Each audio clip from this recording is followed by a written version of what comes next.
Lights are a favorite amongst tradesmen and women, outdoor enthusiasts, do-it-yourselfers, first responders, and more. Visit coastportland.com and use code WSN20 for 20% off your purchase. They stand by their products and back them up with a lifetime warranty.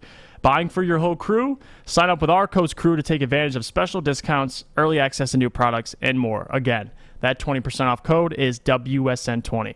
So use it. You don't fumble the ball at work. Hey, Drake Bell, Sean Belizean. See you guys next weekend.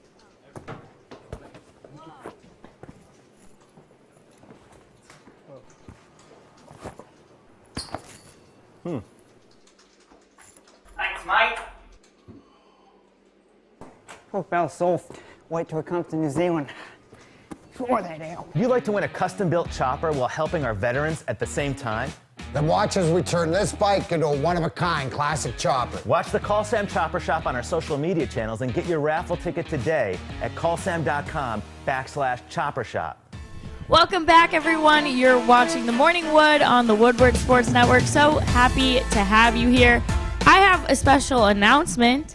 We have Lions tickets to give away, which is awesome. And they're good Lions tickets, you guys. You don't want to miss these. So how we're going to give them away is, you know what? Email me. Email me and tell me why you deserve these tickets at kennedy@woodwardsports.com. Email me and let me know why you think you deserve these tickets, and the person with the best reasoning wins. Well, your All email right. got full real quick. Oh, shout out to Wicked Awesome Wishes for these tickets, by the way. Thank you so much. All right, so now we have to get into some Tigers talk. So they've come out and said they want to be more forward-thinking and less old school when it comes to scouting and teaching methods. The direct quote is, "We want to use more science and be able to write up plans for our pitching and hitting." So what is the importance here with old school versus new school ways, Adam? What do you think about all of this? I mean, old school methods, it's still beneficial. It's still beneficial. I don't see what the fuss is all about. We want to use more science and be able to write up our plans for pitching and hitting. So it's basically like the trend in the NBA. Everybody wants to, more shots, more shot volume, more shot volume. The more shot volumes you have, the more threes you have, the more likely you are to score more points. That's all great, but there's still something about the eye test. There's still something about, interviewing somebody and really understanding who they are as a person. So, Al Avila is an idiot, and they can come out and say they want to be forward-thinking and old school. That's great and all. All I know is that the only thing he's done right is bring in A.J. Hinch, and that's about it. So I really don't have much to say on their forward-thinking and less old school. Relying on the old school is a problem, but ignoring history and old school methods is a major, major flaw. You need to understand them, and how can you reshape and how can you kind of reinvent the old school methods with the new ones? How can you merge them? That's what the conversation needs to be, because there's still value in some of the old school methods, not all, but some. So to completely ignore it and say, I want to use more science. Wow, that's a big word for you, Al. It's a huge word. This is just stupidity at its finest. This sounds like Mike McCarthy before he was even announced as the Dallas head coach. Before he was even ever announced, he came out and said, I took a year off. I've really studied what modern football looks like. I'm really excited to get back out there eventually when I do get hopefully if I do get an opportunity. And, I've really changed my coaching methods. No, you didn't. You just said that so you could get a job. And here you are, bum, year 2. Probably going to get fired at the end of the year because the team isn't going anywhere in Dallas. All right, next. Now we transition to big old Bundy Al Avila. We want to use more science. Baseball is a sport where science isn't going to do everything for you.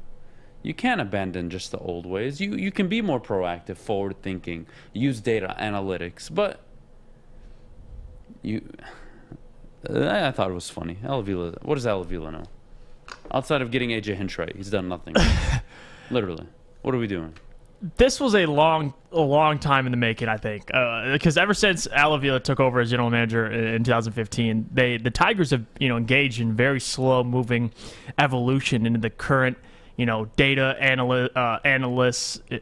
analysis and coaching era. In the first couple of years, nothing's happened, but since then. Since the spring of 2019, the high-speed cameras, force plates for hitters, and the rest of the equipment coming in, slowly started seeing changes. So, am I surprised by this? No, I like this. Every time you see, anybody, any organization progressing in the analytical world, it's awesome. But again, like Adam said, you don't want to lose values, in the old ways. And I think Al Avila even said this himself. He said we've been a very traditional organization as far as our ways of teaching, and that will stay. We will not lose our old school ways by any means. We want to be a little more progressive and start using more technology, more science. So, at least he openly admits that. You want to move forward and be progressive and do new things in terms of the technology, because like Adam hinted earlier, the NBA, this is just sports in general. Like, we're approaching the era of analytics and really looking at the very specifics of everything and trying to get upper hand. So it is what it is. I'm glad the Tigers are doing it, but what does it change? You know what I mean? It's all about hitting on the right players. We got I don't care what you say. Yeah. Your actions will speak louder than your words. 100%. It's so simple. We're using data, science, and analytics. Wow. Big words, Al. Did data science and analytics convince you to trade JD Martinez for nothing? Justin Verlander for nothing? Right. Analytics didn't help Huge that. analytics there, bud. Give me a break. Give me a break. It does. Hey, this is what old people say when try to be hip. They're trying to be hip. They're trying to save their jobs or like save their image. It's like, well, if it all goes to crap in 2 years in Detroit, at least I came out and made a statement saying we're heading in this direction. So when I walk away from Detroit, I can, potentially go to my future employer and say, well, here's the deal. I implemented data, science, and analytics, forward thinking. Shut up, Al. Shut up. The only reason you have a job is because the Illiches love you so much. You should have gotten fired 4 or 5 years ago. We're still in the same old rebuild you've been talking about for 10 years now. I don't want to hear it. Shut up. Shut up. Make one good trade. Just one. And maybe I won't be as hard as I am on you. Just one good trade. That's all I'm asking for. Hell, you're picking in the top 3 every year for the last 5-6 years. Wow, this must be so difficult, Al. Honestly, I couldn't imagine being in your shoes, Al. Al Avila, it must be so difficult to be the GM of a team that's picking 1 and 3 every single year. Oh my goodness, the stress you may have. I don't know how you sleep at night, Al, knowing that you have to draft between 1 and 3 every year because you don't know how to do any trades. You give away bogus contracts. And now because you finally got a thing right, which is hiring AJ Hinch, now you're Mr. Data Science Analytics. We're going to move forward in the future. We're going to be proactive in the way we think. Watch out, baseball here. Shut up, Al. Shut up. Hey, all I'll say is, it's about time. You got hired in 2015, and you're just speaking of the analytics now, which not only that, you just started implementing them a year ago. So, it's a long time coming. And this is after all those horrible, horrible trades. So, what do you want them to do? Hopefully we'll see some sort of progression in the next couple of years. You got a Casey Mize, you got a Torkelson, you got a Riley Green. Hopefully they don't get dumped for trash, but, it is what it is. Yeah, and you're right. It sounds like me when I want to impress someone in an interview, and they're like, what are your technical skills or whatever, and you just lie. You just pull it out of your butt and you lie. Because now that I'm reading this article even further in these quotes, he says, we're looking to be a more progressive organization. We've been a very traditional organization as far as our ways of teaching, and that will stay. Okay, so the traditional ways are staying. But we will not lose our old school ways by any means. But we will be more progressive using technology, science, and being able to write up plans better. I'm confused. Welcome. This is like what we used to do back in the day. Like when you're in your late teens, your early 20s. You gotta hit the and word you're going count. to your first or second job interview, and you're not really experienced. You've never gotten a job before, and you've only ever applied but never gotten a job. And now you're heading into interview 2 or 3, in the phase of getting hired, and it's like, well, Mr. Jeff, why don't you tell me about your technical skills, and why don't you tell me where you want to be in 5 years? Well, in 5 years, sir, I'm glad you asked that question. I want to use big words. I want to be using data, science, analytics. I'm a forward-thinking person. Like, shut up. Shut up. Oh, my God. It makes me want to vomit. It makes me want to vomit. Congratulations, Al. You caught up to the league. I'm supposed to, praise you Right. now? Right. Congratulations, buddy. Caught up A's to the were doing world. it almost 20 years ago. That is true. Way to go, Al. I can't believe you thought of this. Wow. Al Avila. Isn't the first, won't be the Wow. last. That's Unbelievable. I can't believe it. This guy must be... We don't deserve him as GM. We don't. Oh, my goodness. What a savant. What a forward thinker. What a bum. Get out of my face. All right. Science. Well, we're going to move on to, a fun little question that I came up with last night. But before we do, tell us about what we do on Fridays, Adam. Oh, well, high school football is what we do on Friday nights. We call it Friday Night Clash. We're going to be down there broadcasting the game. Stream will be from 9 to 11. Football game starts at 7, though. Listen, don't miss out. Southfield AT&T versus Birmingham Groves this Friday, which is tomorrow. I know Fish is excited about the weekends, but I'll let this one go. We're going to be down there broadcasting the game. We'll have sideline reporters, fans in the stands. We're going to be giving away a ton of cool swag. We'll be out there having a good time, guys. Please join us tomorrow at 7 p.m. at Birmingham Groves for our high school Friday night clash. Welcome to the Call Sam Chopper Shop, where you can win a custom-built chopper while helping our veterans at the same time. Watch as the Bad Pig Custom team turns this bike into a one-of-a-kind classic chopper. And when it's finished, we'll be donating the bike to Volunteers of America Michigan to raffle off in support of our vets.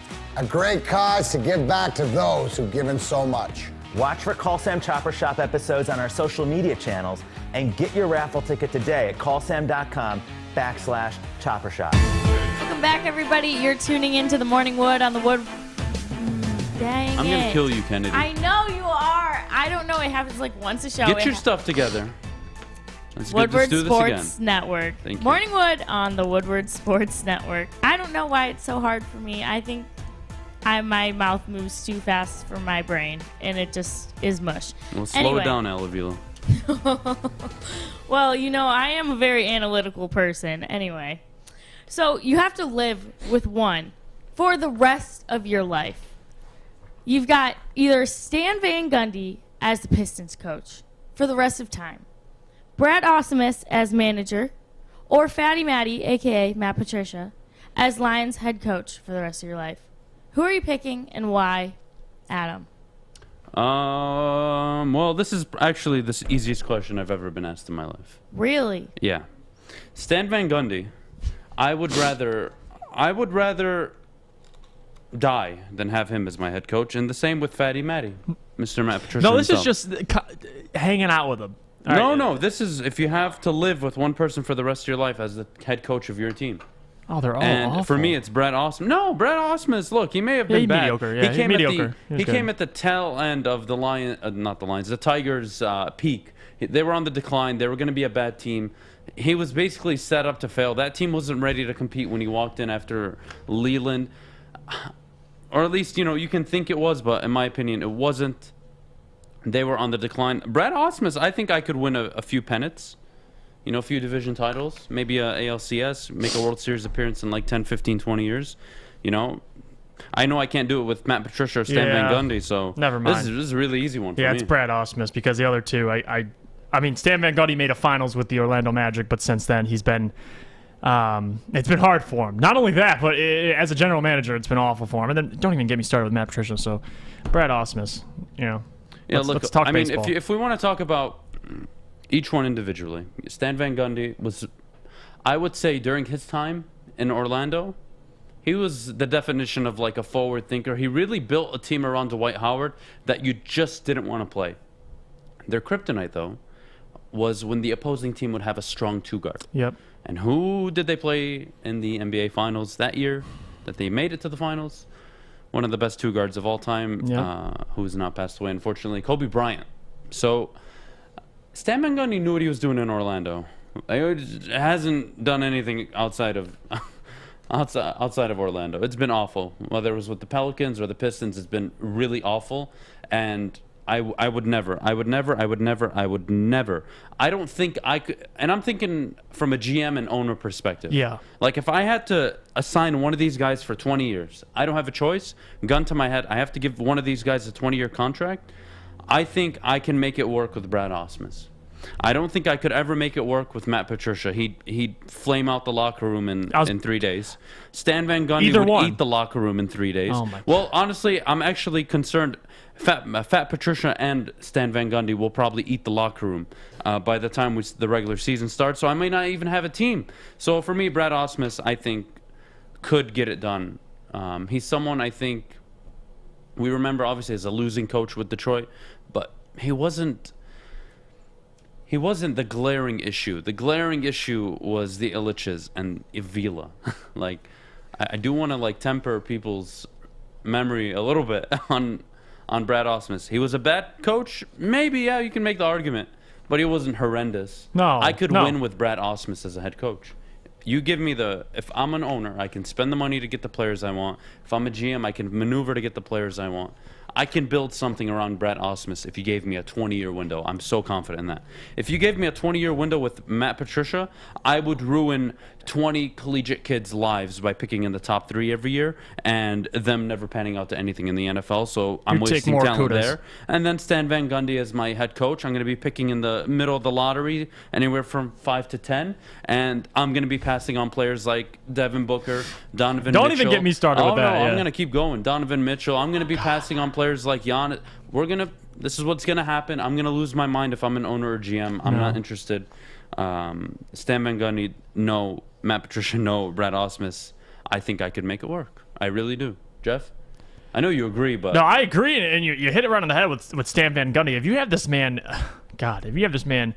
And I'll address Matt Patricia after this, but if you have Stan Van Gundy, number one, them two both are not player-friendly coaches. We understand this now, but Stan Van Gundy couldn't even play out his contract for the New Orleans Pelicans last year because it just didn't work. The locker room was going to pull their hair out, and I have to stick with this man for 10, 20 years as a head coach.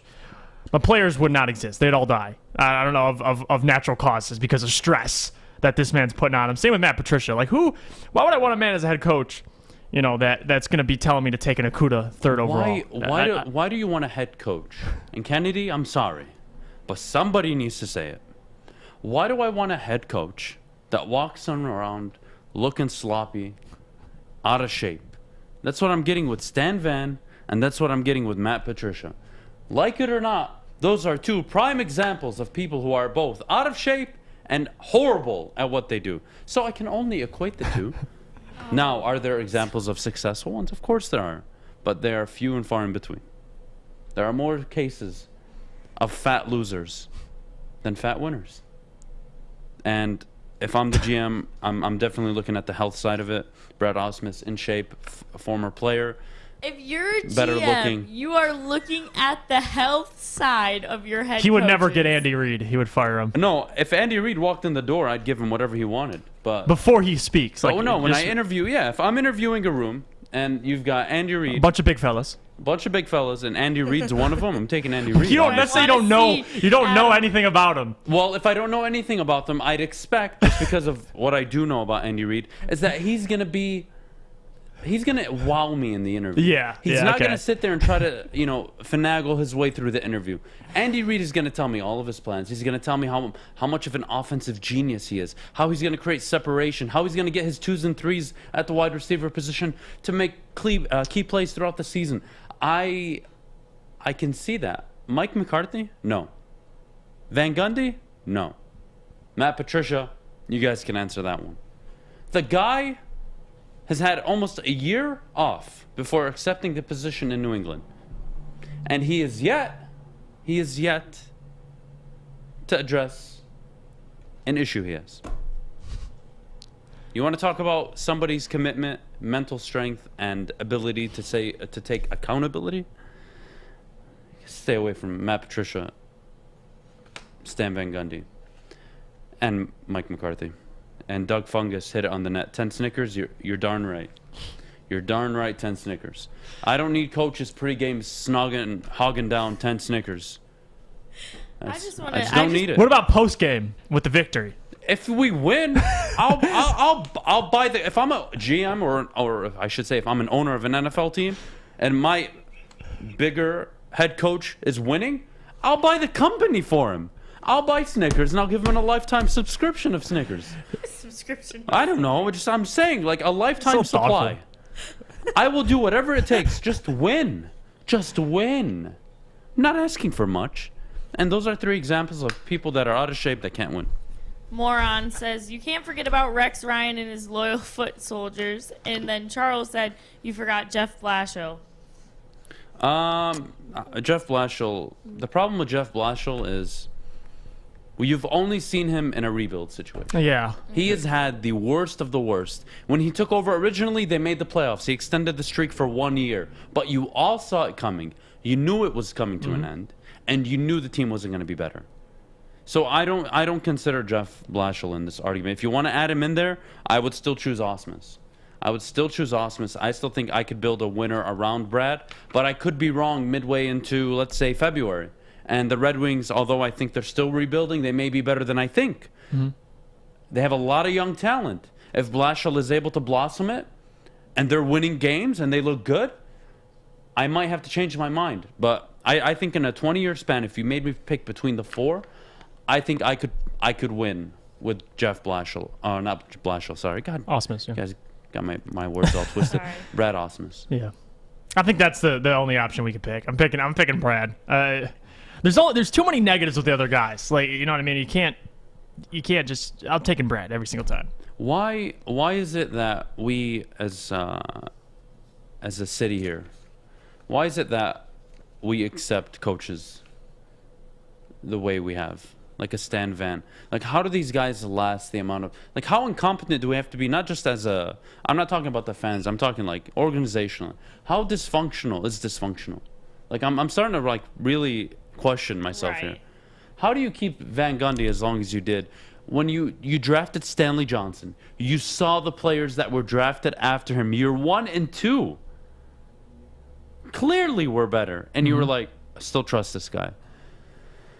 After that Luke Kennard pick, he should have been fired on the goodness. spot. After passing over a Donovan Mitchell who had a perfect workout. Listen, you guys don't want to talk about the touchy subjects. Who drafts a white guy in the lottery? Who? Outside of Luka Doncic in the last 10 years. And Tyler Hero, obviously. But Tyler Hero's a what? A 6th man? A 7th man? He was taken He's got higher a song. than... Congratulations, buddy. It's crazy. You guys made a run to the NBA Finals during the bubble, and you're some big shot. You can't. He's not even a 3 on a good team. He was taken higher than the Kennard, though. It's kind of messed up. God. It's crazy. But Kennard, and obviously, that made no sense. 0 cents. I think the reason why they kept Van Gundy for so long is or even you could talk about any coach like that, is because, number one, they don't want to admit the wrong so quick. Like, they don't want to fire a Van Gundy and look like an embarrassing franchise. Like, people already think of us. You know, it's more of, let's just hold on. Let's see what a Van Gundy can do. And there's the Pelicans who bring in Van Gundy for a year and fire him. Like, Luke Kennard was not best available. Who put that in the chat? Shad, listen, buddy. No, I know, Shad. I know we have our disagreements, man. No. I love you. Thank you for supporting the network. Donovan Mitchell was taken right after Luke Kennard. Don't sit there and tell me he was the best available. Please, Shad, it's very early in the morning. I don't want to lose my mind. I'm already pissed off that we're talking about Al Bundy, or whatever his name is, Al Avila. Talking about... Look, there's another example of an unhealthy, uneducated, poor performance. What do you want? I gave you Mike McCarthy, I gave you Al Avila, I gave you Matt Patricia, I gave you Stan Van Gundy. All out of shape. All are tremendously bad at their job. Jeff, how do we I'm the bad get guy. here? How do we get here? I don't know how Shad. Listen, I respect Shad. All right, he says Darko also had a perfect workout. I was saying Donovan had a perfect workout. But these are two different players. Like, Donovan is a guy that was nonetheless considered like, this guy is going to be special in the NBA. Darko, on the other hand, we had guys like Terry Foster trying to remind Joe Dumars, this dude is not going to be good. He's going to shoot lights out in workouts. He's not going to be very good come the NBA floor. I think Donovan's a different guy. No one's saying he was going to be a bust. He came in, and not even just in the workout shooting. Mentally, he answered every one of Stan Van Gundy's questions right. He hit it on the head. The guy's intelligent. and we missed out on him. So Guys, it in is what this it draft, you missed out on Bam Adebayo. It would have been a much better role piece than a Luke Kennard. You missed out on Donovan Mitchell. You missed out on Jared Allen. Whether you like him or not, he's actually a tall shot-blocking center, good defender. You missed out on a Josh Hart, Kyle Kuzma, Frank Jackson. Oh, God, here we there go. were pieces, not lottery-esque, but again, Better. Poor evaluation under Stan Van Gundy is why that happened. That's it. This has nothing to do with anybody else outside of his inability to spot talent. Sorry. I'm kind of proud of myself. I love that people are laughing at the Al Bundy reference. I think Al Avila is Al Bundy. I think that's a great. It's a fitting name. It's a fitting name. He's a bum. He's a bum. I think. But back to the original argument. I think we all agree, and Kennedy, please tell me your opinion. I think we all agree we could put together a winner with Brad Osmus as our manager going forward for the next 20 years over a Patricia Gundy or even a Blashill. What do you think? 100%. I mean, Fatty Matty, who is the only coach that I will fat shame because I hate him.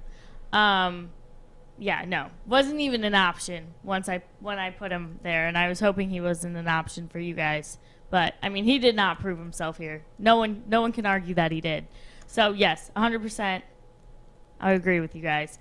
But coming up next, we're going to talk about week 1 for the Lions against the 49ers. Very exciting. But before we go, Jeff, do you want to tell us about Papa Romano's? I will. And I will tell you about Papa Romano's handcrafts pizzas that have made them a Detroit favorite for over 50 years. Yes, 50 years. Look at that pizza up there, looking delicious. The house-made dough, hand-cut veggies, and fresh cheese make the difference. The same quality goes on into all their pizzas, salads, subs, and pitas. Order now at paparomanos.com. Hi, I'm David Hall from Hall Financial. And at Hall Financial, we treat our clients like family. And our number one priority is giving each of our clients 5-star service. Our passion for 5-star service, combined with our expertise, allows us to find the best possible solution for refinancing your home loan. We take the time to focus on both the individual and the numbers. We're going to walk you through the process and close your loan in half the time of our competition. Go to davidhallmortgage.com today. Welcome back, everybody, to the Morning Wood on the Woodward Sports Network. So happy to have you here with us on a beautiful Thursday. All right, so we're going to compare and contrast Week 1, Lions versus the 49ers. We're going to stay on the offensive side of the ball here. So who are you taking? Would you take the Lions QB or the 49ers QB? Adam? I want to hear Adam. I know. It's actually very difficult, and I'll tell you why. Are you serious? Yeah, you're going with, Jimmy G or Jared Goff. You're going with Jared Goff or Jimmy G, right? Yes. The Lions don't have a future prospect that they're grooming right now at quarterback. The 49ers do. They love Trey Lance more than they love Jimmy G. Having said that, this is quite difficult. I mean, if you stack them up just number for number, they're very similar. They're not that different. But I'd lean. It's tough. But I would lean Jared Goff. Okay. I would lean Jared Goff because his availability is more reliable in recent history than Jimmy Garoppolo's. And to be honest, Jimmy G has lost something that I can't tell you if Jared Goff has lost yet. And the day Jared Goff does lose it, believe me, I'll be up here telling you about it. But Jimmy Garoppolo looks like he's lost his confidence. He's not the quarterback 2 years ago that was in a Super Bowl dating a porn star on the top of the mountain. He's not the same dude. That's what happens when you get injured all the time. That's what happens when you miss games, when your team's not winning. And they're not winning because you're not available. You lose confidence. You just do. You don't trust your knees anymore. You don't trust your body. You overcompensate and then you get hurt again. I would take Jared Goff. I think right now he's slightly better. Not slightly. I would say he's better than Jimmy G right now. Yeah. You want to backtrack 2 years ago? Not even close. It's not even close. Jimmy Garoppolo was the better quarterback. But right now, I'm taking Jared Goff. Availability. I'm not too concerned about his health. He doesn't have any issues coming into the regular season for the Detroit Lions. His thumb issue no longer an issue. Okay, good. I'm happy with that. Do I like what's surrounding Jared Goff? No, that's my biggest problem. And that's why I say Jared is a bridge quarterback. Because look at his surroundings. You have nice pieces. You do have DeAndre Swift. You do have TJ Hawkinson. You do have Jamal Williams in a nice O-line. No targets, though. You're not running the Kyle Shanahan offense where you can run the ball effectively as they do. You're just not.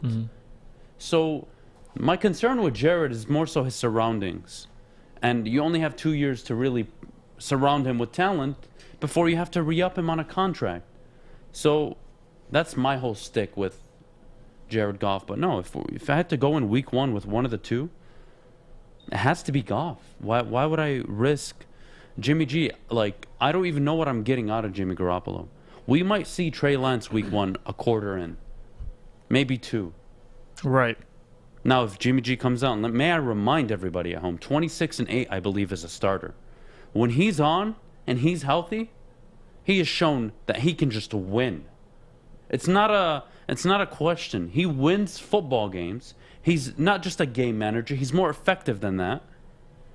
But he's not that anymore. And it's been 2 years, and he's been on the decline. His confidence is gone. I'm taking Jared Goff, Jeff. He had one good season, all right, Jimmy Garoppolo. The season they went to the Super Bowl, it was a great season. But that was one healthy season. Yeah, that's the problem. That's where I was getting to. It's hard for him to stay healthy. Number one, that's the biggest problem with the Jimmy G. It's his health, and it's been declining.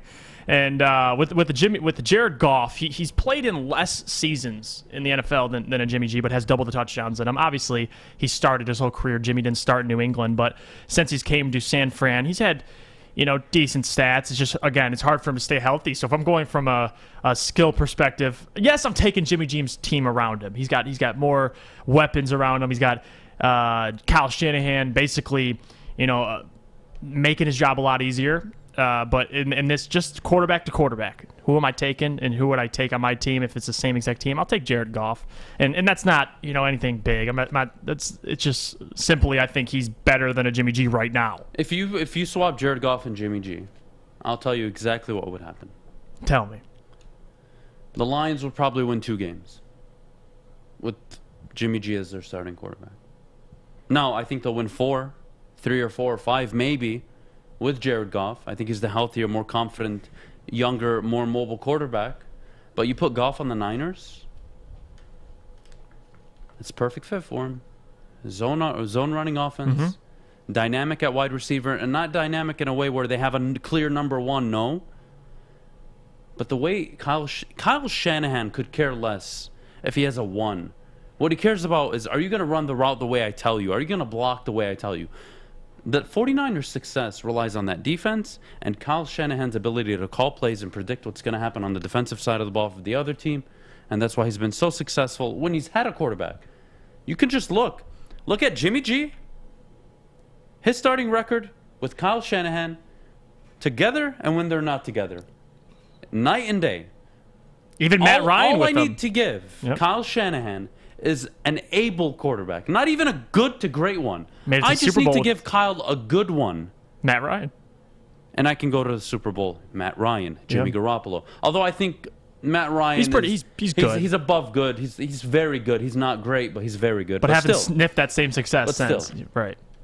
This is the benefit of Kyle Shanahan. This is why he's revered as one of the better coaches in the NFL. So I think me and Jeff are on the same page for this one. But Kennedy, the quarterback, a little easier. The quarterback. The quarterback, we're both taking Goff. Yeah. All right. Well, we're skipping over the wide receivers unless one of you wants to surprise me here. But I think I know your answer. So we'll just skip it, right? You guys are gonna take the 49ers? If I sat up here and even thought about saying the Lions, I think Adam would tear my head off. You just have to check. What do you mean?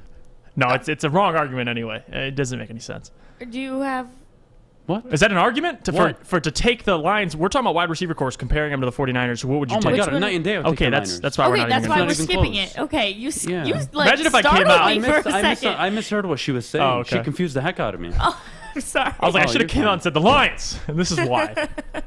All right, so running backs. Who are you taking? You taking the Niners? Jeff, you start on this one. I'm taking the Lions. I mean, and not even because I don't think they're going to run the ball better. I think they just have more talent in the backfield. I mean, you got a Raheem Mostert. You got the guy at Ohio State. I can't think of his name. Trey Sermon. That's his name. Sorry. So you got something in that backfield. I think Kyle Shanahan's ability to run the ball will make these guys look so great.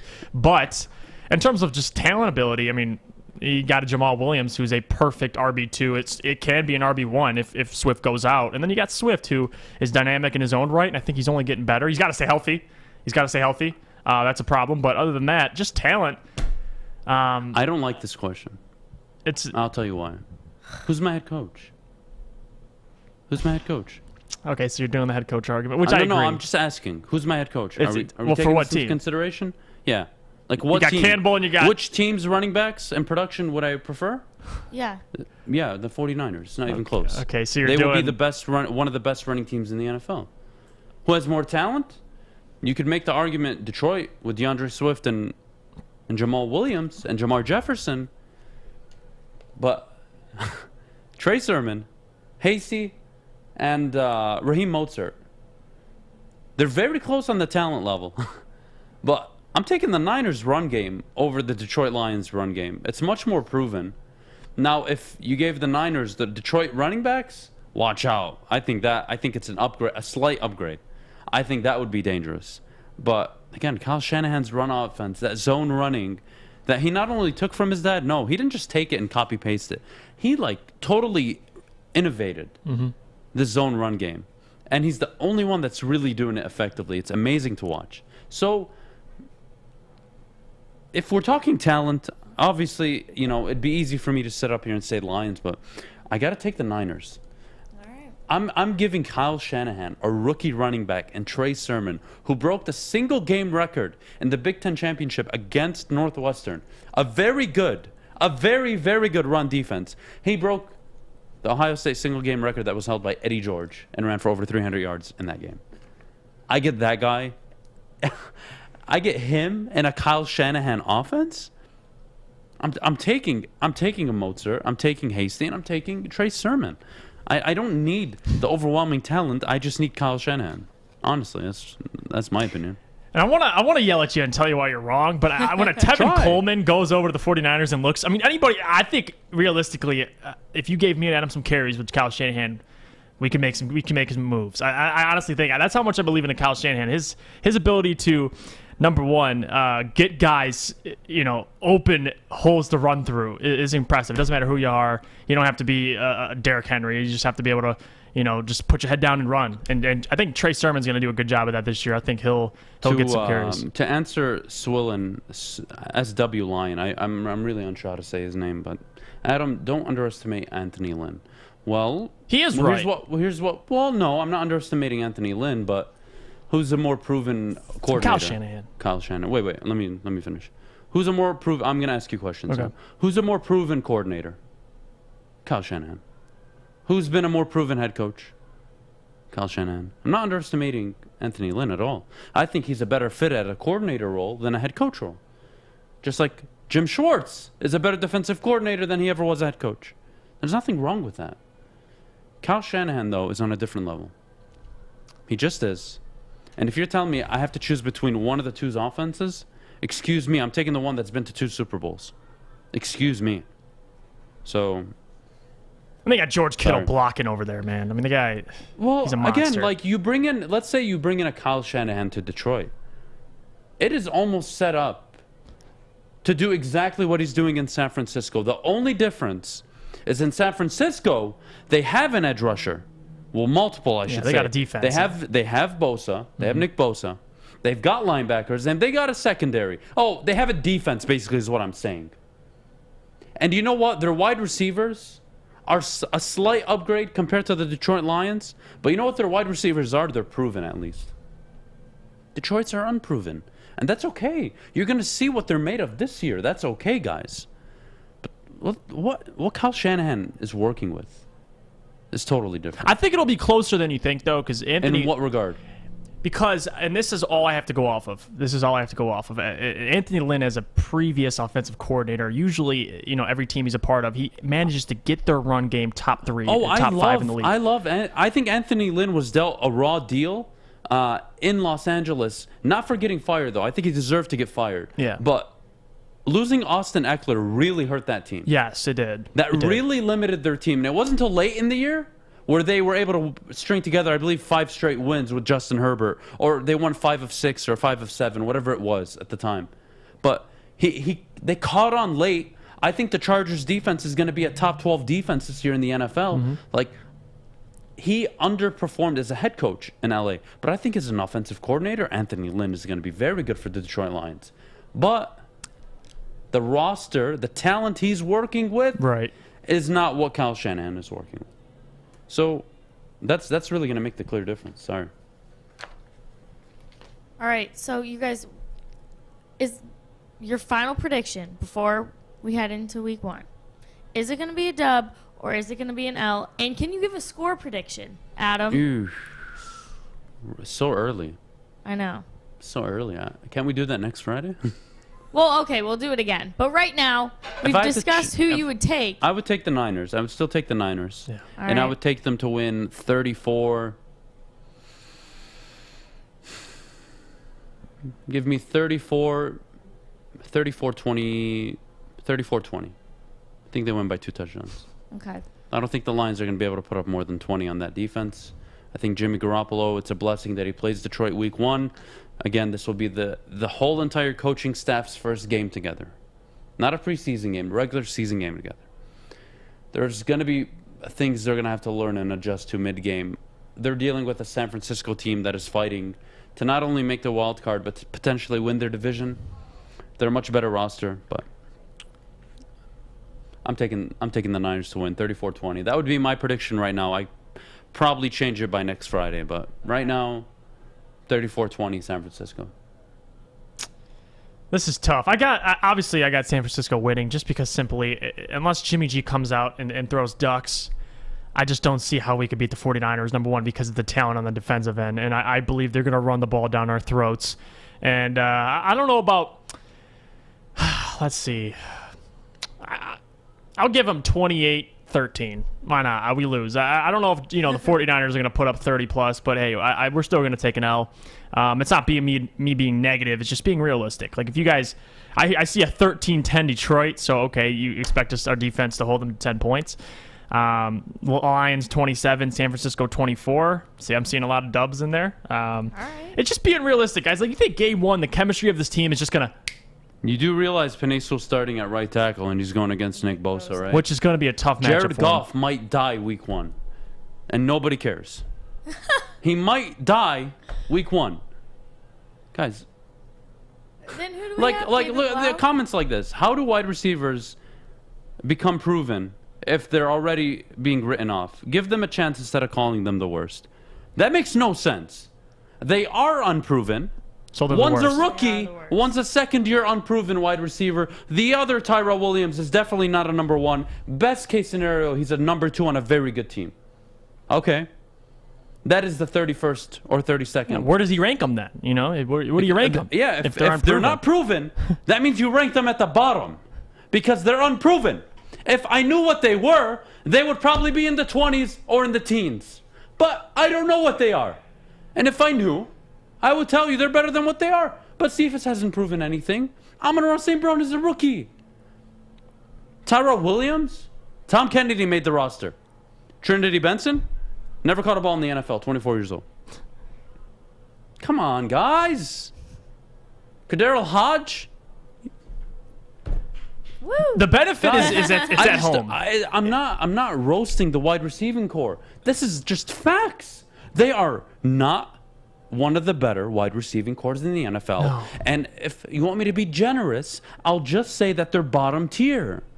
They're a bottom tier wide receiving core, which means they're in the bottom third of the NFL. And that is so generous because they're more so in just the bottom. But I'll give you, let's say they're in the lower tier. They're in the bottom third of the NFL in wide receiving core. Accepted. I can rank them because you have Tyrell Williams, an unproven second-year rookie, and a rookie at wide receiver. Those are your 3, Chad. Tell me where you would rank them. Educate me. Enlighten me. He just responded. He said, if you don't know something, you don't rank them because there's nothing to base it off of. Okay, so we can't rank them. They are so unproven. You don't get it. It's not about roasting the roster, dude. Do they have potential to become better and be really good pieces going forward? Absolutely. But right now, along with Houston, it's pretty bad. You can't just rank 31. You got to do everybody. You got to do the whole entire NFL. It's pretty bad. Go find me teams that are worse than Detroit, Shad. Go. I can tell you maybe Houston. That's about it. All right. You want to go with New York Jets? No. Jets have an Elijah Moore. They brought in a Corey Davis.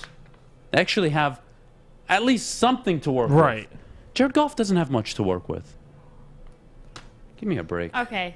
Before Adam's blood boils over and, he has a rampage, I have to tell you about these Lions tickets. Okay, so I lied to you a little bit ago. I apologize. Do not email me. Okay, so how to win front row tickets versus the 49ers on September 12th. These are given from Wicked Awesome Wishes and the Morning Woodward Show. We want you to enter online at wickedawesomewishes.com and tell us who you are nominating to give these tickets to. It's happening now until Thursday.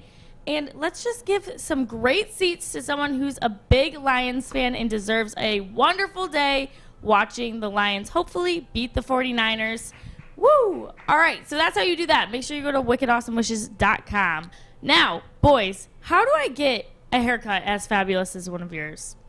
Well, I can tell you, because speaking of Lady Jane's, guys, let's be honest, all right? We like simple stuff, like football 5 days a week.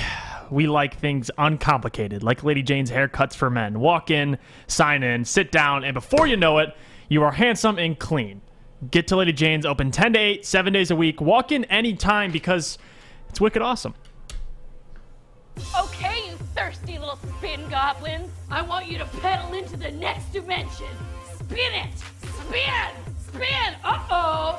Carmen's falling behind. Let's give her the hiss of shame. Spin! Spin! Spin till you bleed! Don't ride the bike of shame. Come to Planet Fitness and find your own lane with tons of equipment, free fitness training, and no hissing. Join today for just $10 a month.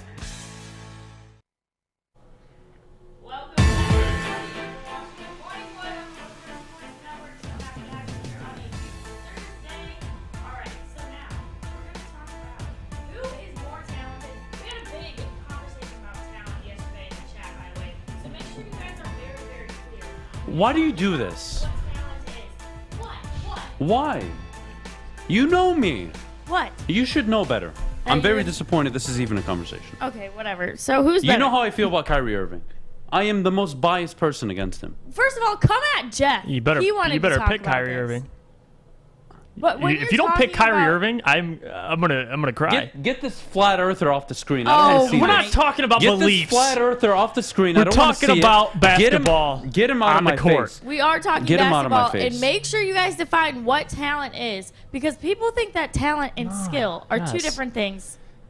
Let me you start go this. first, more Jeff. talented? Listen, No, let Jeff talk. Who's more talented Okay, in I terms just of want to know what the question is. Is it Who more is talented? Let me more explain. talented? Talented. No, and- go for it. Go for it. No, I'm not- Because we're I not- might agree with you. I just want to please get Yes. this flat earther off the screen. I'm not going to start until this guy is off the screen. Get him away from me. Okay, listen, I will say this. In terms of who's talented, we're talking about ball handling. We're talking about ability to finish with either hand. We're talking about mid-range. Yes, three-point, he might have. Steph Curry is the best three-point shooter of all time. It is not arguable. But if we're talking about everything in between, his ability to post up, do fadeaways, pull off on a dime from mid-range, hit game winners, more clutch. I think talent is in Kyrie Irving's favor. I think he's the best ball handler of all time. The man has the most prettiest finishes. He can finish with either hand, which Steph can too, but Kyrie can do it at an extreme level. I think we've shown it in finals games and in multiple regular season games. And it's not just me who thinks that. I think and LeBron might be biased, but he called him also Kyrie's the most talented player he's ever played with. And he's just so skilled. I think that's what makes him so tough to guard. But nonetheless, Steph is close, and he is a better shooter. But I still have Kyrie as the most talented between the two because he can do so much. Like Steph doesn't have that fadeaway mid-range. He doesn't have that Kobe-type fadeaway. He just doesn't have as much in his bag. You know what I mean? Okay. It's not as far off as you may think. I think it's pretty close. Yeah, it is close. It's very close, and I think you're right in a lot of points about Kyrie, especially his ability to create space and score. But just because somebody creates space in a different way doesn't make it better, right? So Kyrie, we all know him, his ability to dribble, step back, shoot, right? But Steph doesn't need the ball to create space. He runs around the floor relentlessly. Right. Gets open and takes a shot. So it's different. And Kyrie's may look prettier, but more talented, no, Steph. Steph all day. Steph is the better shooter, better free throw shooter. I think a better finisher than Kyrie. Kyrie finishes the more difficult finishes more often. He's a better, more difficult finisher. No, finishing is getting to the lane and finishing your layups. And he can do it on the toughest level. Steph Curry, he does it on the toughest level, but he has a less field goal percentage in the paint than Steph Curry. Steph Curry is one of the most underrated in the paint scorers of all time. Now, it may not look pretty, and he may make it look easy. And again, this is what I mean. It may look different. So Kyrie may be getting to the lane, puts it behind his back, finger rolls it with the left, and he bumps off of somebody, gets an and one. That's all pretty and amazing. Steph is just efficient. He's much more talented, and I could never vouch for Kyrie. One, he's a flat earther. Two, he's probably Mr. Team Destruction in the NFL, or the NBA, I should say. I would never want him on my team. You couldn't pay me $100 million to have him on my team. I would never do it. I would never consider it. He's toxic. He's beyond toxic. He's a locker room killer. I don't want it. And since I'll go back to talent. I'll make it even more. Who's a better on-ball defender? I think it's very close. They're both not very good, yeah. Well, Steph Curry, again, underrated as an on-ball defender against point guards. He always leads. He's always up there in the league in steals and turnovers forced in the NBA, especially when he was like really in his prime in Golden State. It's weird because even before Kevin Durant. It's like a false narrative because he can't stay in front of everybody, but he can get a lot of steals. So it's like he's not a good on-ball defender. He's much more talented than Kyrie. Kyrie, for all his God-given ability, is not as talented as Steph. Steph, it's not even close. He's just Kyrie's is what we call a trash can star, or a trash can player. He can make really awesome plays and it looks good, and oh my God, look what Kyrie did. He put it between his legs and then he dribbled it down the court and then he went around a pick and roll. He split the pick and roll. Oh my God, it was amazing. Why is he still on the screen? Get him away. Kyrie Irving is not more talented than Steph. He is not even a top 5 point guard in the NBA right now, let alone maybe top 6 or 7 or maybe even 8, maybe out of the top 10. Kyrie is not that good. He had one very good year under LeBron, and he's done nothing since. He's not a more talented player than Steph. Steph Curry is much more talented. He led the team to a play-in. You swap Steph Curry and Kyrie on teams, Kyrie leads that Golden State team to a lottery pick. How do I know this? Adam, how do you know? Oh, he did it all his life in Cleveland. He turned Boston, who were a game away from reaching the NBA conference, the NBA Finals. Not a game, a few games away. He took that team and managed to absolutely throw it over, flip it over. They never reached the same heights since. That's your Boston Celtics with Kyrie Irving. They were conference appearances. They played better without him on the court. And here we are talking that he's more talented than Kyrie Irving. What are we doing? No, he's more talented. Kyrie Irving is more talented. I still believe that. He could do more than Steph. He's a better shooter. Steph is a better shooter. I will give you that argument. But in terms of... No, hold on. He's a more talented Let me player. talk. I'll let you talk. In terms of field goal percentage, they're close every single year. So that's not... it's not a comparison. In terms of three-point percentage, Steph beats him. Kyrie's an efficient scorer. I mean, he can score efficiently. He's shot near 50% every single year since he's been in the league. What's his volume shooting? How often? Just as much as Steph Curry. How many attempts? How many attempts? I don't know this. I have to look it up, but it's just I promise you it's a significant difference. And I promise you one of them actually changed the game of Steph basketball. took 21 shots, Kyrie took 20. And then last year, Steph took 17 shots, and then Kyrie took 20. So last year, Steph Curry had players around him. This year, nobody. Right. So obviously he's going to be shooting more on a bad team. Right. Like I said, you and swap last the year, two. same with Kyrie. Kevin Durant was injured, so he was one of the... Kyrie... So it's the same. I'm just saying, though. I'm not talking about who can win. If I had to build a championship team, I'm taking Steph every single time. The So how is Kyrie more talented? That's not the question. We're not talking about who would you win a championship with. Who's more talented? Who's more Kyrie talented? Irving. He can do more. Does Steph have a turnaround fadeaway? No. No, he doesn't need one. He doesn't need one. He's always open. He can do more. So what does that mean? If I can do more than you, Adam, am I more talented? Yes. No. Oh, yes. Yes. So yes. If Steph Curry You're making my can do argument. more things than Kyrie, No, he's he obviously can't. talented. Kyrie's a better ball handler. Steph's not as good as Kyrie. Don't make that argument. You lose that argument. Not as good, but just because Kyrie is so gifted at ball handling, it doesn't take away from how good Steph Curry is I'm as not a ball saying that, handler. but he's more talented in that area. He's more talented with Where? his ability to finish either No, hand. it's not. I Yes, just told he you is. Steph Curry has a better in the paint finishing rate than Kyrie because Irving. they have to respect his outside shot. I get that. Oh In terms my of God. Kyrie's Oh my going to God. the paint most of the time. He's going to the paint. I don't know the percentages, but 70% of the time. Steph Curry is shooting 10 of his 15 shots from outside the arc. My his goodness. 5 layups, I hope he makes them. I mean, I really do. Kyrie's taking a more higher rate in the paint. He's more clutch. Oh my God. Did you mention that? Steph hasn't more hit a game clutch? winner in yes. He is more clutch. Would you have? There's people who actually believe they'd have Iguodala take the last shot over Steph. There's legit people in this Max world. Kellerman, people who are paid to make bogus I'm opinions saying, for a living. how ridiculous? Because of how many shots Steph Curry's missed in clutch time. How many? Kyrie's more clutch. He's made one he's clutch better shot in more in his areas. career, and it was in Game 7 of the NBA Finals. He made one He's clutch hit shot. multiple regulars. I'm not talking about finals. He's been to one of the finals with Cleveland. That was the only really trip he's made far in the playoffs. I'm talking in just general. He's hit more game winners. He's hit more meaningful shots. We're talking about talent. We're not talking about yes, the Warriors. If you swap teams, obviously Kyrie. Mitch, what are you doing putting my face on your profile picture? What? Mitch, what are you doing? But yeah, we got to end this soon. Get me out of here. I want to talk about Kyrie. funny. The fact that you think Kyrie is more talented than Steph, he's not. He's He not. is. He has but we more in his gotta- bag. He has we gotta more in his move bag on. than We Steph. gotta Steph's a move better on. player, though. We got to move on. We got to talk more All football. right. Coming up, we're going to be talking about the top 10 players in the NFL and their recruiting rankings going into college. But before we do that, I think both of these guys could use some things from Levels. What do you think? No, I don't need anything from Levels. I Look, think they're you now need a few open. things from They're now Levels. open in Centerline. You can download their app today. Search Enjoy Levels. You'll find them on the App Store, both Android and iOS. Make sure when you stop by, you do mention that Woodward Sports sent you. They'll take care of you. Again, that's Levels Dispensary, enjoylevels.com. Download their app. Search Enjoy Levels. We'll see you right after the break. Opa! Introducing Papa Romano's new Greek pizza, a tasty blend of bold Greek flavors and Mediterranean toppings, including feta cheese and Greek dressing. Get a large Greek pizza for a limited time for $16.99. Order now at paparomanos.com. Make sure you download the Woodward Sports app in the App Store and the Google Play Store today. Take Woodward Sports with you wherever you go and listen live on your phone or mobile device.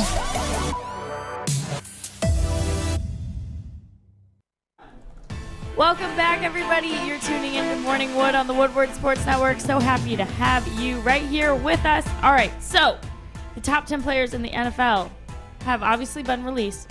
And then we went through and saw their recruiting rankings. So do stars mean anything when you're a 5-star recruit? There was only one 5-star recruit on the entire list of top 10 players. So do these stars mean anything to you guys? Adam, what do you think? No, not in high school. No. It's the weirdest thing.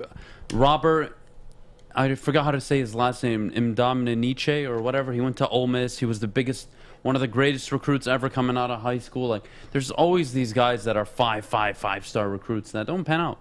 Tom Brady was probably considered a 2-star. They didn't rate back in the day, but if you were to rate him coming out of high school, he was probably a 2-star, 3-star athlete. Patrick Mahomes, 3-star. Josh Allen, 3-star. Aaron Donald, 3-star. These are kids. High school kids. They're not developed yet. They're nowhere near their ceiling. And some of those kids in high school that are 5-star recruits actually reach their ceiling. And that's why they're so much better than everybody around them. They peak early. So no, I don't think stars mean anything. When you're a high school kid, you just got to put your head down. And that's what these guys do, the Josh Allens, the Aaron Rodgers, the guys that get overlooked. They go to a school that nobody knows about, and then they somehow make it to the league, and they're like, how did we miss on this guy? Wow, he was only a 3-star recruit. How? I'll tell you how. Like, there are players in high school that are just better than everybody around them. They peak early, and then you have the players like a Josh Allen, an Aaron Rodgers, a Tom Brady that peak late. You can't account for that. And as much as you try, all these 5-star recruits, they don't make it to the pros. When we're talking pros, it doesn't matter. Now, does it matter ideally when we're talking, going from high school to college? I think it's pretty accurate on how they'll play, but it's not a guarantee. Look at Rashawn Gary. He's a better pro than he was in college. He's a better pro than he was in college. And he was the #1 recruit. Doesn't mean anything. Doesn't mean anything when we're talking about the pros. Jeff? It means zero. I mean, I can bring up multiple examples, and it's not even just from the NFL, the NBA as well. I mean, these sports in general, when kids are coming, out of high school, these ESPN or whatever will rank them 4 or 5 stars, and it means absolutely nothing because you got a guy like Tyler Love, who was the number 23 player ranked nationally, number 3 offensive tackle in the 2008 class. This is over 10 years ago, and he went to Alabama. So you're thinking, okay, offensive lineman going to Alabama, he's got all the potential in the world. Changes his career and goes into sales. So you know what? Didn't even go to the NFL. It doesn't matter. This stuff, I mean, kids are just finding out about themselves, and you can even bring up the Sebastian Telfairs from the NBA, like guys that are supposed to make it into the league, and just it doesn't work out. So, if you're a kid who's trying to make it to any professional league and you got stars above your name, it's something you just take it lightly. I mean, it is what it is. Yes, you want to be the 5-star recruit, but like Adam said, you got your Josh Allens, you got your Aaron Rodgers, you got guys who developed late. Patrick Mahomes for #1, a guy who got drafted in the MLB and still came out and dominated the NFL. So it is what it is. I don't take the stars. I don't pay no attention to them because at the end of the day, Jalen Green, is your #1 player last year, then Cade was, and you know what I mean. It is what it is, man. We'll see once the players get to the only leagues. 5-star on the list in the NFL top 10 players when they released the top 100, out of the 10 that finished, only 1 was a 5-star recruit, and that was Derrick Henry, who was number, I believe, 8 on the list. DeAndre Hopkins, he was a 4-star recruit. The rest were 3 and under. It doesn't translate to the pros. You can be talented, gifted, and dominant in high school, and you get to college and you do the same thing, but it doesn't matter when you get to the pros. Because now you got to understand playbooks, you got to understand what the opposing team is doing, you got to understand what everybody around you is doing. You need to understand your role, how it's going to change if the quarterback does a play action. Does he take a 3-step, 5-step, 7-step drop? Depending on what he does, I have to react 1, 2, 3, 4, 5 different ways. That is a totally different game. Derrick Henry is one of the few 5-stars I've seen that dominated in high school, 2,000 yards every year. Went to Alabama, 2,000 yards, Heisman. Goes to the NFL, Tennessee, 2,000 yards, offensive player, beast.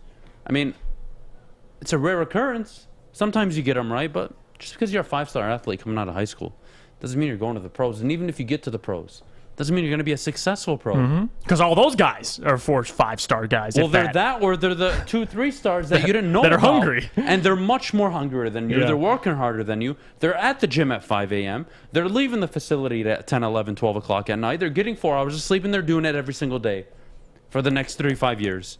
And while you were only getting 6 hours of sleep instead of their 4, they were outworking you for those 2 hours. Congratulations. That's the difference. That's literally the difference. It couldn't be any more simpler than that.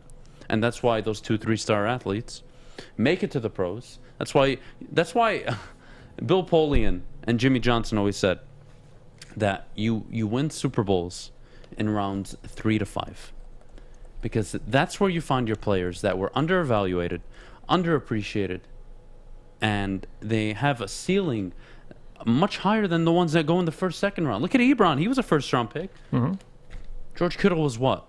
Second, third-round pick? It doesn't matter. It doesn't matter. High school ratings or star ratings don't matter when you get to the league. Throw it out the window. It's garbage. It's meaningless. Fish, what do you think? Does it matter? I think we all agree on this. I don't think it does. No, I think Eric Ebron was actually barely had stars by his name coming out of high school. And then well, I know, but I'm saying he was a first-round pick. That's what I'm saying. And think about that. They still don't pan out. Yeah. First-round picks don't even pan out half the time. So imagine being a 5-star recruit coming out of high school. Pressure's on the shoulders. Pressure's on the shoulders. Right, and how hard is it? Because obviously in college and in the NFL, you can kind of shape your team to look the way you want it to be, right? But in high school, especially at public high schools, I know some of the Catholic ones cheat a little bit and offer scholarships and such, but your talent pool is only what's close to you. So how do you expect these guys to look like, these all-stars, if they have no one to help them out around them?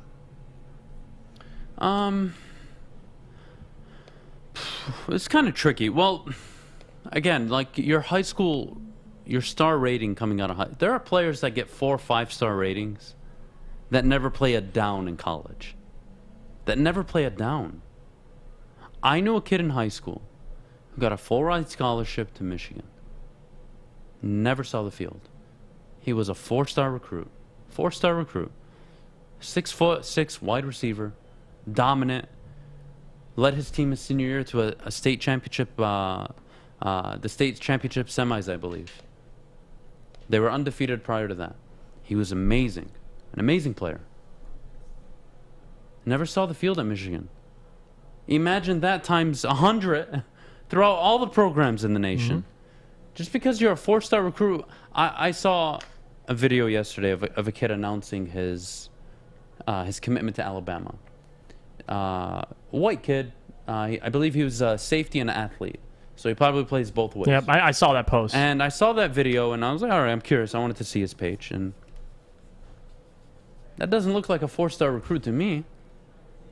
He's a 4-star recruit? Yeah. At Bama?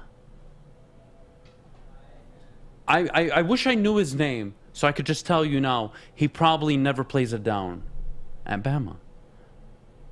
You're getting the most talented players in the country at these programs. That's why the Josh Allens go to Wyoming, the Aaron Rodgers go to Cal. Even Brady at Michigan at the time is behind Chad Henne.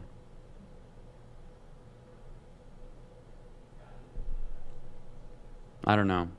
That's the point. I wish I could sit here and say that. I wish I could sit here and say that your talent coming in out of high school like really translate, but it just doesn't.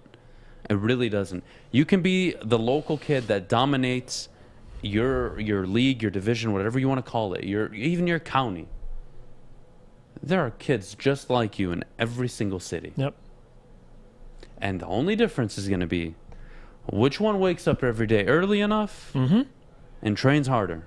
And if they're outworking you, I promise you by college, you're going to be riding the bench and they're going to be playing and getting drafted. That goes for all sports too. NFL, if you're trying to get the NBA. I mean, that's because I've known a guy who got an offer. He had offers from Michigan State for basketball, and he committed to DePaul. A school that's a little on the. You can get more action in, and he still barely played. I mean, he played a little his freshman year, and he's playing more his sophomore year, and he just declared for the NBA draft. But it's the same thing. Like, these guys are 4-star recruits, and they're just. It's hard to get some action right away. So it doesn't matter to answer the question. Yeah. All right. Well, good stuff, you guys. When you come back, we will talk about should it stay or should it go, and we'll tell you what that means when you come back. But before you go, you're listening to Woodward Sports, featured on the Roar 93.5 FM, 99.1 FM, and 94.7 HD2. We'll see you when you come back.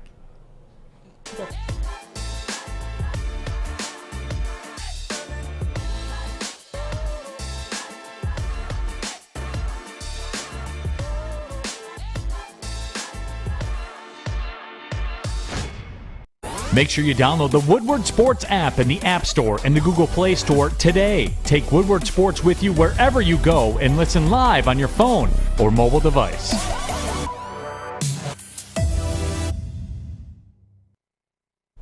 Welcome back to the Morning Woodward Show.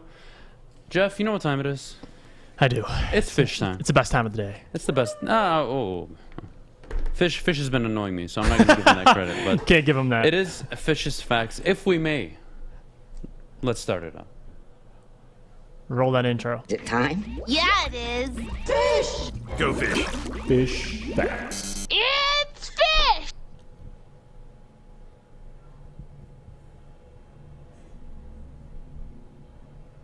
I feel very short right now. What's up, Fish? Fish, you're in the love chair. You're in the lounge chair. Not the love chair. What do you mean the love chair? Lounge. That's a lounge chair. Fish, give us your facts. He's sinking day, in that buddy. chair. It's comfy. I know you're in a different spot today. I'm trying not to sink in this chair here. We're going to postpone the video today. We'll do a video tomorrow. We'll just go straight to the facts. And we start In New York, with the good old Mets, we actually have 2 New York facts today. And we start with the New York Mets. Most games behind in division at the end of a calendar month, and then enter the month with a 4+ game division lead. Cubs did it back in 1969. They were 8 games back, and the Mets from August were 5.5 games back. So shows you what baseball can do in 1 month. Is the Mets, that's Maz's team, right? Because Maz has a ton of teams. We talk about this all the time. Like, is this his team? Well, we go to the next fact. Oh, God. Is the this Yankees, his other team? Okay. You have the Yankees. Gotcha. Most strikeouts. Most strikeouts with no walks in a game in Yankees history. That was done by Garrett Cole. 15 strikeouts. Michael Pineda did it with 16 back in 2015. Then 2017, Masahiro Tanaka did it with 15 in 2017. So there it is, Gomez. So, yeah, he's a Yankees and a Mets fan. Again, the only team he hates is the Rangers. Okay. I couldn't live in New York and support both. How does that make any sense? You got the Knicks. You got all kinds of teams. I love the Yankees and I love the Mets. Who cares? Who cares? Who cares? Speaking of people that were a Tiger, you guys alluded to it earlier, Nicholas Castellanos. Yeah. He was one of ours. And then Alvila traded. Well, he's the first Reds player with 6 RBIs in the first 2 innings of a game since RBIs became official in 1920. Good for him. I mean, God, that's impressive. Good job, Alvila, for trading away someone who we could have used. Fish, yes, sir. You will no longer work here if you don't address Al Avila by his correct name. Al Bundy. Oh, okay. Sorry. Al Bundy. Thank you. Is that better? Yep, much better. Speaking of better, we have some birthdays today. By the way, today is the 2nd of September. We have birthdays today. Keanu Reeves. Woo. 1964. You guys big fans of him? Yeah, he's in a bunch of movies. One heck of an actor. Yeah. He's a better person than he is an actor. That's saying something. Oh, yeah. Adam knows him. I was expecting a fight to happen. No, I'm joking. No, why would there be a fight? Fish, what's wrong with you? Fish you guys wants violence. You guys always seem to disagree on everything. Is that bad? No? Who else has a birthday? Terry Bradshaw. Oh, Terry. Oh, God, Terry. He's an old man. Poor guy. What year was he born? 1948. 40. I was going to call it. Yeah, I was going to say 46, but whatever. From Shreveport, Louisiana. So what is he, like 70? He's 80? No. He's too old. He's 73. Still going strong on Fox. He did the NFL legend. football. It's also Brandon Ingram and Markieff Morris's birthday. Markieff? You have an opinion on Brandon Ingram? Yeah, he sucks. Nah, that's what I was expecting. Yeah. I'm assuming He's basically a more polished Jeremy Grant. He's a more polished scorer. He's a good number 3 on a very good team. Yeah, he's a 3. He's not a 1. He's not a 2. He sucks. Sorry. And Markieff Morris, same thing? Markieff's cool. All right, he doesn't take no crap. He'll scrap if you have a problem with him. So you know what? I don't care about these players, Fish. Well, it's their birthday, so. Well, I'm not gonna wish them. I'm not wishing them a happy birthday. I will. Why? You're not going to shoot him nice? Just one day. No. Not even for a second. One day. It could be 5 minutes. Not even for a second. Just happy birthday, Markieff. Done. I'll send a worse message. I'll send something else. Like a death threat? Yes. Oh, possibly. Not unlike Adam. Anyway, those are the facts. We'll be back tomorrow for some fun. Friday, Adam. Can I finally get excited about the weekend? No. Tomorrow he will be. Every day is a day in your life. Why does it matter if it's a Friday or a Monday? It's the same thing. Stop with this nonsense.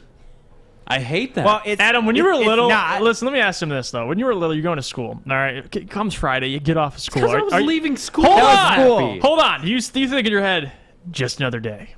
We're going to grind this weekend. Like, now that you're older. No, I was a child. I'm an adult now. So you enjoyed weekends. When did you kill that for you? When did you kill that sentiment? Like, you not giving a dang. I'd say 22, 23. You were like, screw this weekend stuff. Yeah. Okay. I just said screw weekends. Every day's a blessing, whether it's a Monday or a Sunday. You're not wrong. It's a blessing. So I'm not going in, oh my God, tomorrow's Friday. I'm so happy. No. You realize it changes the mood of the show. Do you don't feel it? Fish. If you just learn to live every day. We do live every day. The best way possible. And stop differentiating a Monday between a Friday. I promise you, you'll be a much happier person. We do live every day, but there's a difference between Monday and a Friday. No, there isn't. No, there isn't. No, there isn't. If people there need to chime in. Comment what you think. You got something wrong up here. I'm telling you. Well, then every single person in the world is something messed up. Well, yeah. Well, that's called taking accountability, Fish.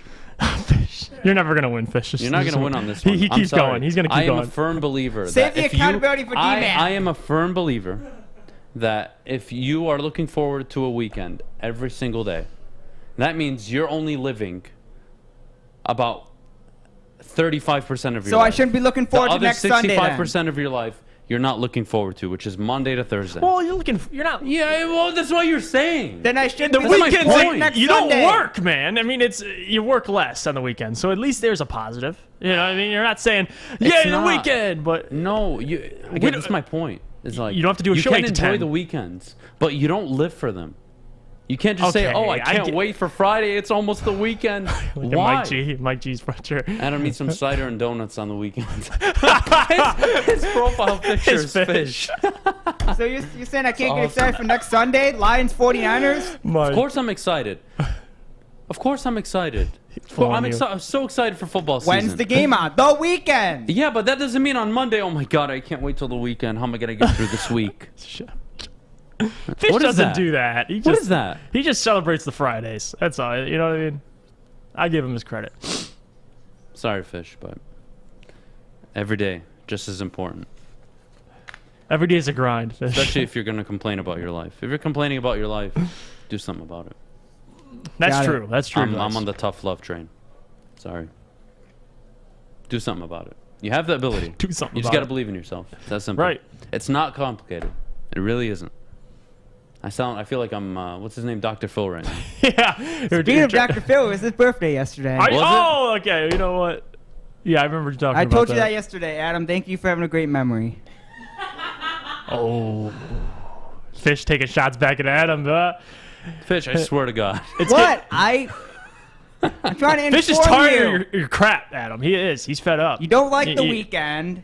It's not about liking Fish. Dr. Phil. I like every day because I'm alive. I do too. What is Jesus? I like every day.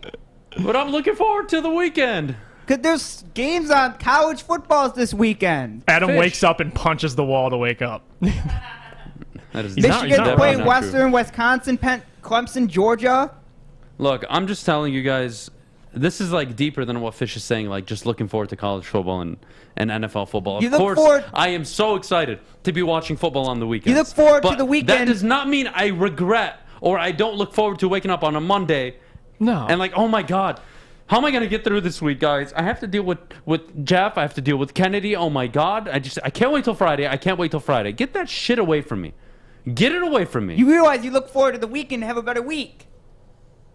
Because every day that passes by, you're like, oh, okay, I got 4 more days until this game. And then you have a better Tuesday, better Wednesday, better Thursday, better Friday, better Monday. It works. Fish. Adam's a robot, Fish. I mean, that's what we're understanding. He is a programmed robot. And he goes through every day, and he's just the same. He is. He's really the same. Look at him. Or he still argue every I'm single not day. wasting any time. It doesn't, yeah, I'm it not doesn't waste wasting no any time. Monday, Saturday, doesn't matter. Whatever. We just Anyways, we got to wrap up with one more thing, Jeff. It's going to be, should it stay or should it go? Nickelodeon broadcasting football games. And CBS will do a Nickelodeon broadcast for the NFL wildcard weekend. I kind of want to cry and punch a wall right now, but I'll let you start. Jeff, should it stay, should it go? Honestly, I could care less. I think it frustrates me, though, when you got a Mitchell Trubisky as an MVP, like Nickelodeon's most valuable player. I don't want that again because it means nothing, but it was interesting. It gets kids into football. I mean, it was trying to... obviously, for me, it was not entertaining, but for like guys like my little brother and other kids like that, they don't necessarily want to watch football, but if you're in Nickelodeon, has a little turn and twist on it, then yeah, so watch it. So I could care less to answer the question. It doesn't faze me. You don't have one, fine. You do, so be it. Doesn't matter. I feel like you're going to have more of an objective answer. You're going to be like, no, I just think it should go. I hate it. Okay. So you hate it. Well, actually, no. Like the slime and the touchdown and all that. But keep it on Nickelodeon. Don't you dare ruin my Sunday because you're going to broadcast that on CBS. I want the choice. I agree. I want the choice to pick between the cartoon version of the NFL and the NFL that I enjoy watching on Sundays. So, excuse me. That's all I'm going to say. Golf MVP campaign starts next weekend. Bob, you got to come to the studio. I just want to chat. I want to be boys with you. Come on, Bob. Come to the studio anytime. You're more than welcome. We'll grab a drink We'll talk God. this through. I would love nothing more than Jared Goff to be an MVP candidate in a Detroit Lions uniform because that means the team is successful and really good. But Tyrell Williams, Quintez Cephas, Amon-Ra St. Brown. Oh, boy. You got Penei Sewell playing at right tackle in a new position. The defense is not as good as you'd like it to be yet. It's not this year. Could be next year. Could be. It's not this year, Bob. It's not this year. Come on. That's funny. I love hearing you talk about Jared Goff. Alternate broadcasts intrigue me. They don't intrigue me. They piss me off. Like alternate you as in multiple. I hate the Nickelodeon thing. You guys can put your thumbs down for me and middle finger me all you want. I'm telling you right now, that is the worst thing ever. As long as it's on Nickelodeon, I don't mind it.